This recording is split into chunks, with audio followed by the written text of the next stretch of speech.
Coming up, a freak snowstorm hit Central Florida, but as the ice melts, we tour a fantastic Disney water park.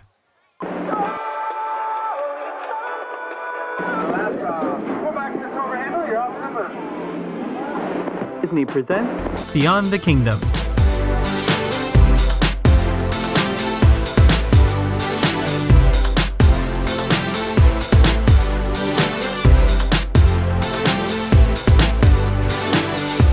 Today's episode of Beyond the Kingdoms is proudly sponsored by SmallWorldVacations.com, authorized Disney vacation planners.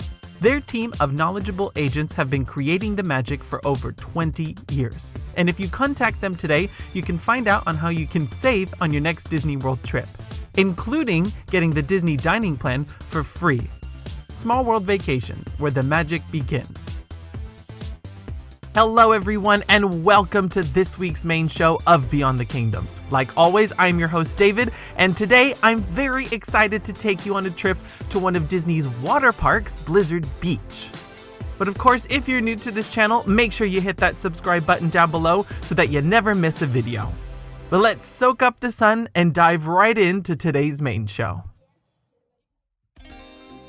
As part of a giant April Fool's joke, Blizzard Beach opened at Walt Disney World on April 1st, 1995. It was the resort's third water park, that's right, third. Even though there are only 2 water parks currently in operation at Disney World, there were 3 in the mid-1990s. The first water park to open at Disney World was River Country, which sadly shuttered its doors forever back in 2001. When it opened, Blizzard Beach was the third water park guests could enjoy, and it introduced the world to the Ice Gator. This is Blizzard Beach's official mascot, and you can still see a few traces of him around the park today. He proved to be popular enough that a relative was created by Disney Imagineers, Laguna Gator, who became Typhoon Lagoon's official mascot later on. While more guests visit Typhoon Lagoon every year, Blizzard Beach is Disney's largest water park, at 66 acres, which is only about 20 acres smaller than Disneyland Park in California.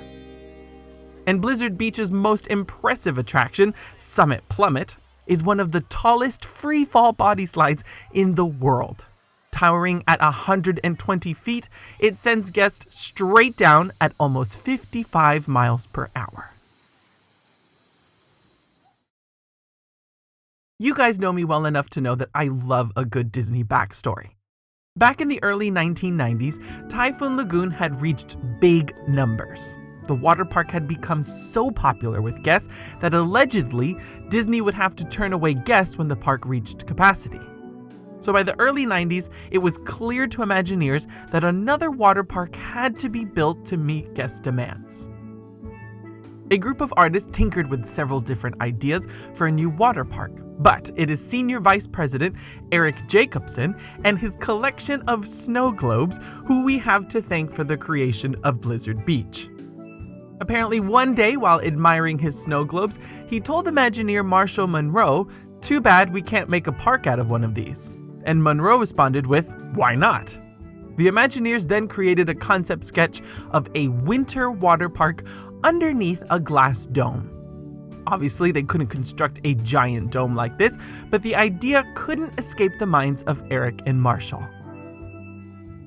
Once Imagineers decided to run with this ski slope themed water park, they decided to create a crazy backstory behind the park. According to legend, a freak winter storm dumped mountains of ice and snow atop a mountain in Central Florida. In response, a group of entrepreneurs immediately began to construct Florida's first ski resort. But as soon as the Florida sun began to melt away the slopes, those dreams were completely ruined. But apparently, all was not lost, when some people witnessed a Florida alligator sliding down the slush-filled slopes, screaming all the way down. It was then that they realized that they could keep the ski lift and the toboggans and create a water park at the center of Mount Gusher. And that, ladies and gentlemen, is how Blizzard Beach was born. Let's now take a look at all of the exciting attractions around the park. The slides found at Blizzard Beach are divided up into sections. In fact, like a normal ski resort, they are grouped by different colored slopes. And first, we have the park's longest and tallest water slides located at the top of the green slope. Now, there are two ways you can get to the top of Mount Gushmore and the green slope. You can do things the old-fashioned way and take the stairs, or opt for a more relaxing ride on the chairlift. This is a feature that is truly unique to Blizzard Beach, and will save some energy on those tired feet when going up the mountain. This relaxing and scenic trip up the mountain takes less than 5 minutes. You'll get a fantastic view of the Ski Patrol training camp down below, and get an up-close look at the park's most thrilling slide, Summit Plummet. Now, if you're afraid of heights, this may be a little unsettling since the chairlift is wide open to the elements. But if you can overcome the fear, I promise you'll enjoy a great view of the entire park. Now, from a practical standpoint, I must mention that you have to be at least 32 inches tall to ride the chairlift. And if you're using a wheelchair, there is one gondola that will take you up the mountain. You'll just have to wait a few minutes for it to come around and pick it up. And once you reach the top of the mountain, the entire family can enjoy Teamboat Springs. This is the park's family whitewater raft ride, and it's truly a great time. This is one of the longest family raft rides in the world, and it stretches over 1,500 feet long. Each raft will hold between 4 and 6 guests, and you'll be sent on a wild ride all the way down. Just make sure you hang on tight because you can really get some airtime on this one.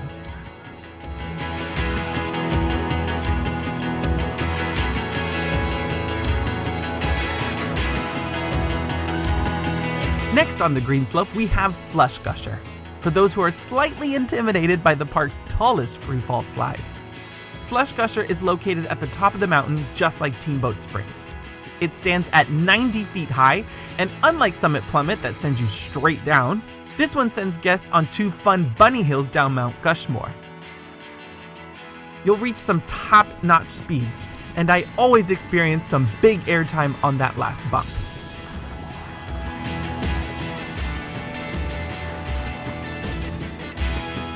But the granddaddy at the top of the slope is Summit Plummet. This one is my absolute favorite.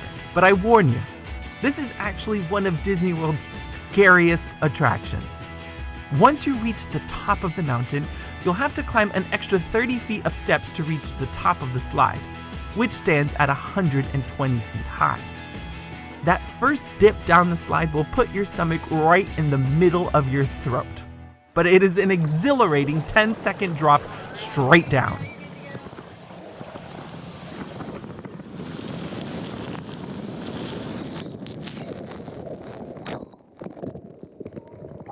Now, both of these thrill slides have a height restriction of 48 inches. And if taking a steep plunge down Summit Plummet or Slush Gusher is simply too much for you, at least enjoy the observation deck right under the ski jump structure. I promise you'll get some more breathtaking views down below. Now, for those wanting a little step down on the thrills but want to still have a good time, head on over to the purple slope. You can reach the purple slope by taking the chairlift up the mountain and taking some steps back down a bit, because it's not quite as high.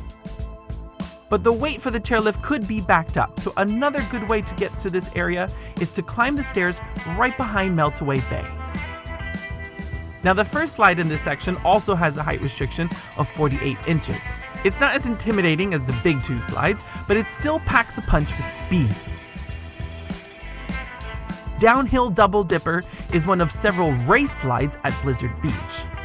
This one features 2 slides side by side, and guests can race each other down the 50-foot plunge aboard an inner tube. It's almost the same height as the drop on Splash Mountain.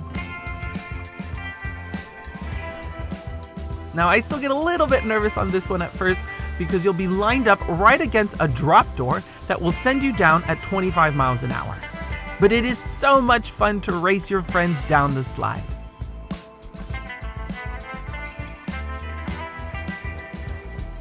Now, this one does get busy and the line can back up quickly, mainly because of waiting for an inner tube, which you don't pick up at the bottom of the slide. You'll grab it halfway up the stairs itself, so it does save a little bit of energy. Now next door to Downhill Double Dipper are some more race slides with snowstormers and toboggan racers. These are quite unique in that you'll use a sled as opposed to an inner tube, taking you down the slides face first, which gives you an extra thrill. The good news here is that you'll pick up the mat sleds at the very top of the slide and entrance, so there's no need to carry them all the way up. Snowstormers is fun in that it's meant to look like slalom skiing, where you race down the slope zigzagging poles and flags. There are 3 identical flumes here side by side, and you'll be sent on twists and turns all the way down. In fact, I was really surprised to discover you can go pretty fast on this one.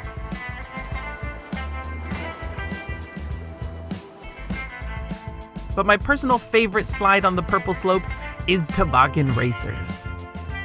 Like Snowstormers, there's no height restriction on this one, so the whole family can get in on the fun and race side by side. Again, you'll board one of those purple mat sleds for this one, and take your position in one of 8 lanes. At the sound of the whistle, you'll all race down a 250-foot long slide.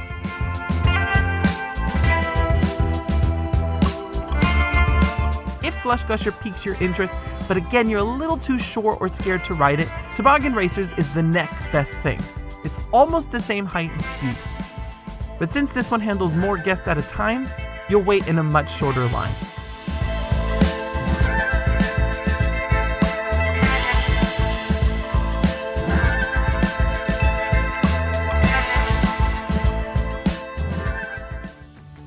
The final slope found at the top of Mount Gushmore is the Red Slope, home to Runoff Rapids. Now this one is the trickiest of them all. Unless you walk the backside of the mountain or take a trip down the lazy river, you may completely miss this one. Now, before you take all those stairs up the mountain or get in line for the chairlift, hit the brakes on this one. This is the one major slide at Blizzard Beach that requires you to grab an inner tube at the bottom of the slide and walk it up yourself. Don't make the mistake of coming up the front side of the mountain and expect to jump in line, because you'll be sent all the way back down to get a raft. Now these slides don't really feature the unique ski slope design of the rest, but they are 3 very fun and fast tube slides. And each one is slightly different. The 2 outer slides are open, while the middle one is completely enclosed. The thrilling ride in complete darkness does give an extra thrill.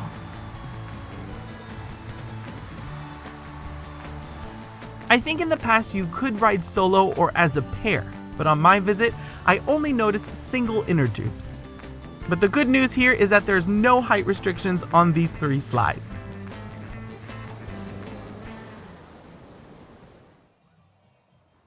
In between the thrilling speed slides, there's always time for a break and relaxation at Blizzard Beach. Meltaway Bay is the park's main pool. Now, unlike the infamous wave pool at Typhoon Lagoon, this one is much more mild and only bops guests up and down at a nice pace. For some, scoring a prime lounge chair at the shores of Meltaway Bay is essential. But no matter where you park yourself for the day, you can easily walk to the 1-acre pool. Now, a few practical notes for those traveling with little ones who are not advanced swimmers yet. Make sure you grab a life vest before getting in the pool. These are absolutely free and come in different sizes. This zero entry pool does make it easier for little ones to enter, and for adults to keep a good eye on them. I know that the surf pool at Typhoon Lagoon is way more exciting, but this is a good alternative for kids who are not expert swimmers yet. But if the bopping up and down is not really your speed and you really want to relax, then take a ride on Cross Country Creek. This is Blizzard Beach's lazy river, and it stretches over 3,000 feet long. In fact, a complete trip around the river can take at least 20 minutes. But be warned, when you enter the cave section that cuts through Mount Gushmore, get ready for some ice-cold waterfalls to come crashing down.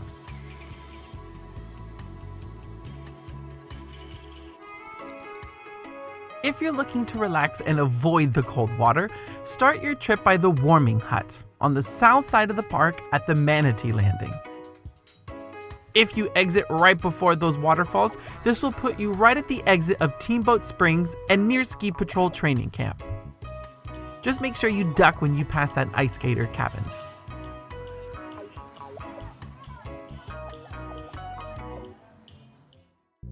Alright, now the biggest question I get regarding water parks is which one is better for kids, specifically toddlers. The answer to that is undoubtedly Blizzard Beach. There are 2 different kids sections at this park that are geared towards 2 specific age groups. For those traveling with toddlers, Tike's Peak is the place to hit. This is designed for those little ones who are 3 and under. The main pool in this section is only a couple of inches deep, and there are 3 different slides that toddlers can enjoy. There is one small one where they can board an inner tube and slide on down, and 2 more body slides. It's important to know that the parents won't be able to slide down with the kids on some of these slides. But the good news is that there's a cast member at the top and bottom to catch them. And you can easily position yourself on a bridge right in between them. That way you can get a good look of the entire slide and watch them go all the way down.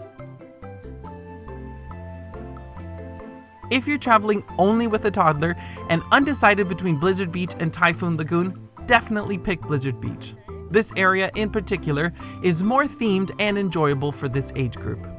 I recommend you grab a lounge chair in this area, which is also conveniently located by the changing rooms, lockers, and chairlift. Now, for those of you with slightly older kids, but again not the most advanced swimmers, then you'll want to head on over to Ski Patrol Training Camp. This is a fantastic sprawling play area for kids between the ages of 5 and 12. This one also has a pair of slides that you can go down on inner tubes and the entire family can enjoy. But things like the little iceberg rope course and the zip line are only for kids under the age of 12.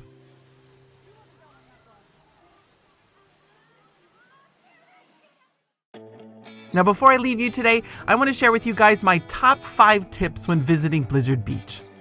I will soon have a tips video that covers both water parks in depth.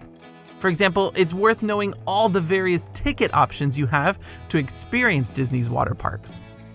But today I want to focus on the tips specific to Blizzard Beach and how to maximize the day. First and foremost is the chairlift. Visiting a Disney water park involves a lot of stairs. Naturally, to get to the entrance of all the slides, you're going to have to do a little extra legwork to get to the top. Luckily, Blizzard Beach has something very unique to bypass this problem. The chairlift or ski lift is a fantastic way to get you up the mountain. However, there are pros and cons to this transportation option. First of all, they will undoubtedly be a line. It won't be crazy long, but if you add the 10 to 15 minutes waiting here, then the ride itself, and then waiting again in line at the top of the slide, you'll realize that it's indeed faster to just go up the stairs yourself. But depending on your group, it may be worth splitting up and using the single rider line at the chairlift. I did this myself while visiting the park and managed to get on Summit Plummet up to 5 times in a row in less than an hour. Of course, this was the start of the day too. And it's also worth noting which slides are worth the extra wait for the chairlift. You can get to almost all of the slides at the top of Mount Gushmore, but I think it's only really worth waiting in line for the chairlift if you're experiencing the green slope, which again is Summit Plummet, Slush Gusher, and Teamboat Springs. If it's a really busy day, I say just do the stairs for the remaining slides. It's not so bad, don't worry. Tip number 2 is all about scoring a good lounge chair or home base spot when you enter the park. The water parks tend to open at 10 a.m., so it's an easy place to do rope drop. Now you may be thinking, why is it worth waking up early to get to a water park? Well, if you're hoping to score a prime spot with shade and a lounge chair by Meltaway Bay, being among the first in the park will really make this happen. But remember, there are other great spots to get depending on your group. Again, like I said, if you're at least with one toddler, try and snag a spot by Tike's Peak. Your little one will spend most of the day here, and planting yourself in this area will just make life easier. This is exactly what I did because I was visiting with my niece recently. This spot is also nearby an entrance to Cross Country Creek and the chairlift. So I find that if you have a toddler, you can switch off looking after him or her while one adult is having fun with the little one, and the other can sneak off every once in a while to access the single rider line to the chairlift, quickly go up the mountain, and get on one of the thrill slides. The same could apply if you have a mixed age group of kids. You can split up to make sure both kids get their fun, and positioning yourself at Tike's Peak will really make that easier. Tip 3. If you've got money to burn and you don't want to worry about waking up early and snagging a prime spot, there are also some private cabanas you can rent. Now, I am of the mindset that it's better to simply get to the park early, snag a good lounge chair, experience the busier slides first, and save money by skipping this. But I'm sure that some of you are curious on how this works, so here we go. Instead of traditional cabanas, Blizzard Beach has private patios that come with plenty of shade. These are dotted around the outer lounge area of Meltaway Bay and alongside Cross Country Creek. These patios come with your own attendant who will bring food and beverages to you directly to spare you the extra walking. You'll also get your own private lockers, towel rentals, and refillable souvenir cups. They can accommodate up to 6 guests, but it can get pricey. Depending on the season, they can range from $200 a day up to $350 a day. Reservations can be made on the day, but to check and see if you can pre-book this, I would try to contact 407 WDW Play. If that sounds too much out of your price range, you can take things a step down and simply go for the premium seating reserved lounge chairs. These can accommodate up to 4 guests and simply come with lounge chairs, umbrellas, a small cocktail table, and some towels. It's important to note that you won't get your own private attendant at these. But that's why it's priced lower in the $40 to $60 range. Again, the price is based on the season. But I'll reiterate. I say save yourself the money and just get there early to snag a good spot. There are plenty of options with shade, and getting there early also means you'll get a good jump start to the day. Which leads me to my next tip, how to best plan out your day and avoid waiting in some lines. The water parks really simplify things because FastPass Plus is not offered here. There have been trials of a system in the past, but right now it doesn't exist. And that's a good thing because you can do things the old-fashioned way. Be spontaneous and not worry about those who pre-book a reservation holding up the standby line. However, there is still a general order of things that will ensure you wait in less lines. But don't worry, I promise you'll still get to be spontaneous for the day. If you rope drop, and I mean get there at least 30 minutes before opening time, you can use that 9:30 a.m. to 10 a.m. time to rent a locker if you need it, use the changing rooms, and just get yourself ready to go for the day. Once the park opens at 10, snag your lounge chairs and throw your towels on them to kind of mark your spot. And immediately head to the chairlift before the line builds up to get to the top of the mountain. If you're traveling during the busier summer period, doing Summit Plummet and Slush Gusher first is a good idea. The lines can really build up here in the middle of the day. And I say save Teamboat Springs for later on or even at the end of the day, because the line moves pretty well there. After the 2 big thrill slides, definitely head towards Downhill Double Dipper. In fact, this is probably the one slide that you'll see a very long line for most of the day. It's got a low rider capacity, and you have to wait to get a tube and then head up and wait again to go on the slide. After this one, the next busiest slides are the runoff rapids on the back side of the mountain. Both snowstormers and toboggan racers stay pretty consistent all day and have a shorter wait time. If you get to the park early and do this order of slides first thing, I promise you that you can get them all done in 90 minutes. Then you can spend the rest of the day just rewriting your favorites. And that last hour of the day can also be just as good. Disney will always announce when you have 1 hour left before the park closes. This is when everyone rushes to the changing rooms and starts packing up to go. On the day I visited, the park closed early at 5 p.m. So I used that 4 to 5 slot to again ride the chairlift up the mountain when the line was short and do the big thrill slides and Teamboat Springs last. It's a great finale to the day. The changing rooms will stay open for at least a good 30 minutes after closing time. So I say use that last hour for your last lap of fun. And if the changing rooms are just too busy when you get there, wrap a towel around you, head back to the hotel, and just shower in the room. And my final tip is to make sure you don't wait till the last minute to enjoy some food and snacks. Most of the dining locations at Blizzard Beach will close an hour before closing time. So on the particular day that I visited, almost all the food options closed at 4. But luckily there's still an ice cream spot that stayed open till the last hour. For a better look at some of my favorite food items at Blizzard Beach, check out this video. I share with you my 5 favorite snacks and beverages located only in this park. I promise you'll be very surprised with some of the things I found. But with that, my friends, we are at the end of our tour exploring Disney's Blizzard Beach. I really enjoy this water park over Typhoon Lagoon. It has the better play area for toddlers and more intense thrill slides too. I know that many people find Typhoon Lagoon more appealing because the tropical theming is just more relaxing and a good break from what you experience back home. But I guess since I live in Florida and hardly ever see winter, I think the theming here at Blizzard Beach is really unique and a lot of fun.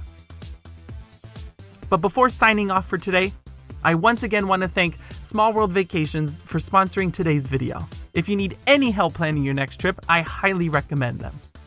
But sadly guys, I am out of time and that will have to do it for today. Thank you so much for watching, and like always, remember, if you can dream it, you can do it.